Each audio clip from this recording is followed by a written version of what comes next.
Hey, what's up everybody? Welcome to another top 5 video. It's been a while since I've done one because it takes some time for me to think of what I can categorize into a top 5, but this time around I think I got one pretty good, which is, in my opinion, the top 5 most underrated OSTs in anime. So let's get started. Oh, also, it's later in the afternoon, which means sun and light and overexposure and white boy face, so hooray. Now, when I refer to OSTs, I'm not talking about the openings. As much as I love the openings for shows, the OSTs are different, and they hit different, because in my personal opinion, openings exist to hype you up for the show before the show starts. OSTs take over by actually guiding you audibly towards what you're supposed to be feeling for a certain scene, whether it be emotion, hype, or generally whatever the writer wants you to feel. And in the instance of this video, I'm talking about shows that did this in a masterful way, but for some reason, whether undeserved or deserved, didn't get the viewership and credit that they really should have. And the reason why I said deserved or undeserved is because at number 5 is a show that definitely deserved the lack of viewership it got, even though its OST was actually really good, which was Berserk, the 2016 remake. I could go on for a while about how much I dislike the art style, the animation, even the sound design of the 2016 Berserk remake. It was awful in every sense of the word, in my opinion. I know it's got its own little niche fan base, and I'm sorry if I'm offending you, but I do not like that series. I could not get into it for visuals alone, and I know that there's a lot of people who are like that for other shows.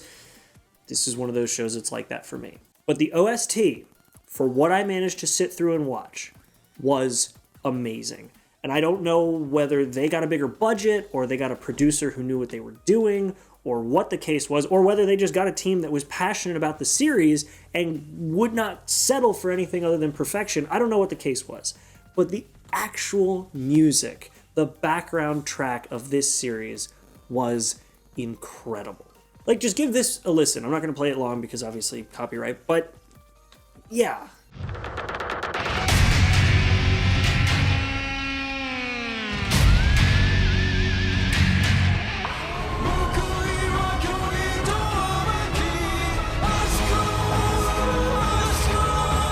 It's good. It's really good. And for the moments where everything else drags you out of the anime because of just terrible animation and looks, the music does its damn hardest to just push you back into that emotion and make you feel like you should be experiencing it in a different way than you actually are. And for that, I'm not going to rate it higher than 5, but I'm definitely going to put it on this list because it surprised me considering what I was actually in for. Now, moving on to number 4, we have a show that I was actually really excited about when it first got announced because I saw that it was being made in conjunction with Jin, who is easily one of my favorite Vocaloid producers of all time, responsible for things like the Kagero Project. And the show was called Listeners.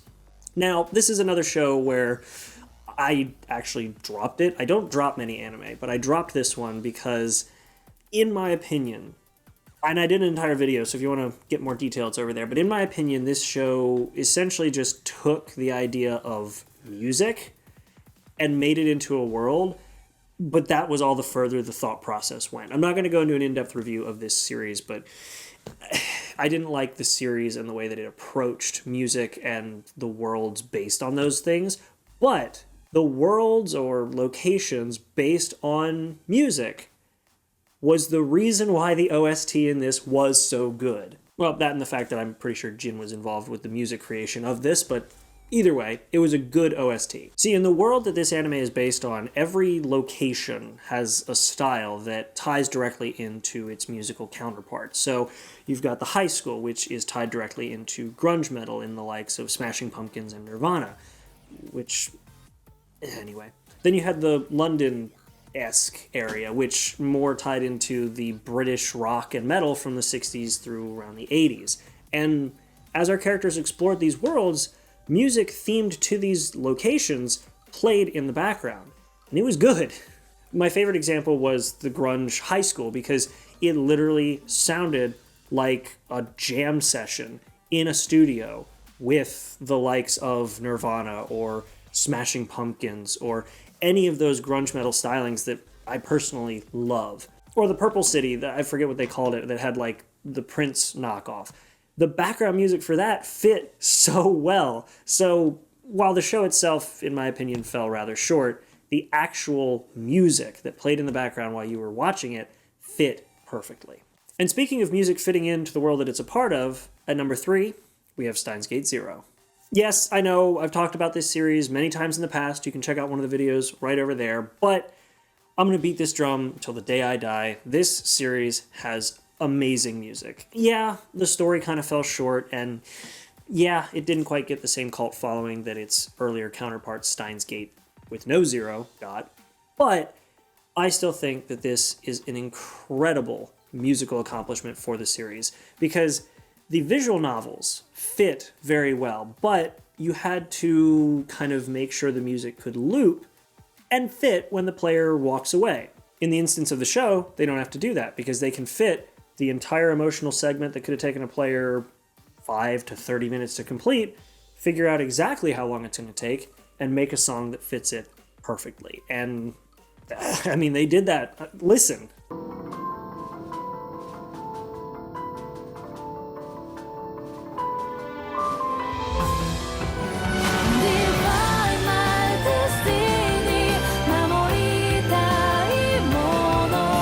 So that little section of a song I played is actually a perfect example of what I'm talking about. And spoiler alerts here, if you haven't finished the series, skip to here.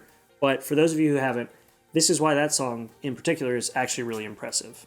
That song stretches from the future Gadget Labs with Okabe and all the rest of the characters aged up and living through World War III into the emotional departure of Okabe from the rest of them in the realization that either he's leaving the timeline or dying, one of the two, to the rescue of 2 characters that we had lost earlier on in the series and are now recovering and rejoining the 2 together for the first time. It's this huge emotional moment, and that one song fits that entire span of emotional moments perfectly. So whether you're into SteinsGate 0, neither, both, whatever, the music for this show is amazing. And like I said, I did an entire video talking about how it is very easily a series made by its music. And I think if you want to check the series out, you should.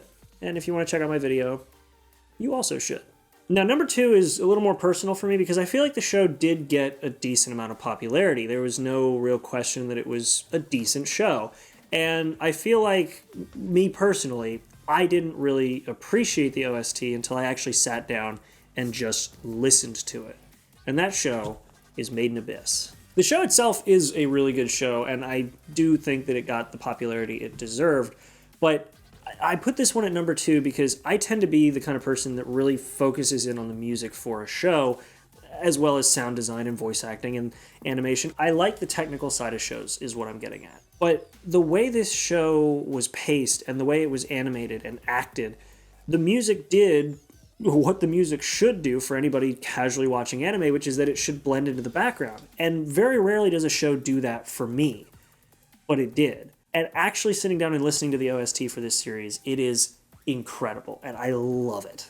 Like, this song here is easily one of my favorites, and I can link it to the scene that it came from.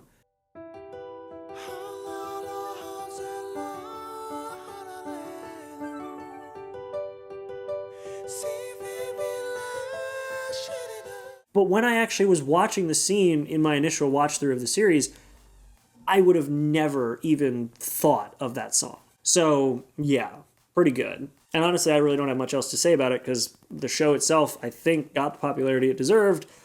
We just, kind of enjoyed it for what it was and didn't really pay attention to the OST, or at least I did. Anyway, moving on. In this instance, I don't actually have any honorable mentions because I figured I'd rather get to number 1 and rip that band-aid off because it's probably not going to come as a surprise to most people who watch this channel. But my number 1 most underrated OST in anime, in my opinion, is Mekaku City Actors.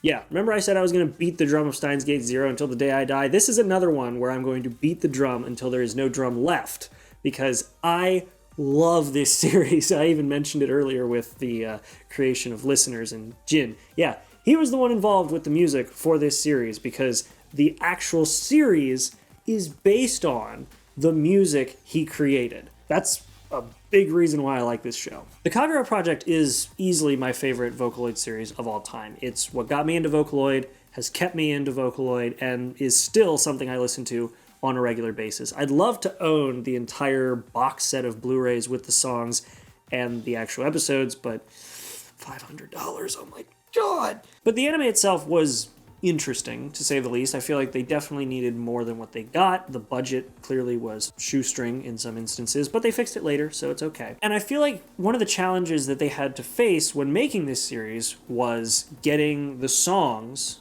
into the anime without feeling like they're shoehorned, but also making background music that fit the show's theme and fit the sound that was already set up by the music in the Vocaloid albums.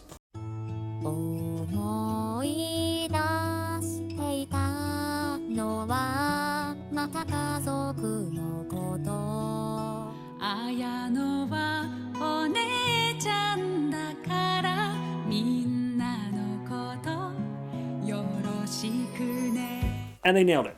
What can I say? They nailed it. And even for the songs that were remastered or re-recorded that came from the original Vocaloid Kagura project, they added little bits into them to fit the moments that they were played in the shows. A perfect example of that is the Moonlit Recital, I believe was what it was. Yes, Moonlit Recital. They added a little bit of an extension in the middle there so that we could see when everybody was meeting up, and it was really cool. And I think that that was a perfect example of keeping the original source material true, but making it fit the anime.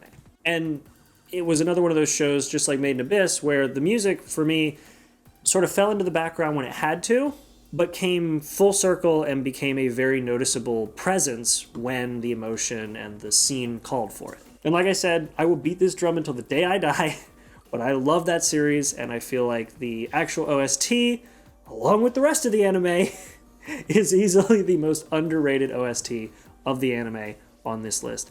And in my opinion, the most underrated anime OST, period. Just like how I ranked it as one of the most underrated animes, OST falls right in line. I don't know. What do you guys think? Do you guys enjoy this kind of video? What do you think is an extremely underrated OST? I'm actually curious to hear what you all would think. So leave a comment down below. And apart from that, like and subscribe. And also the merch contest is over now. I've had 2 submissions, and I'm slowly deciding what I'm going to do with those. But for the time being, yeah, just go check it out. There's 2 really good submissions. And otherwise, like, subscribe, comment, the whole 9 yards, and I'll see you guys in the next video.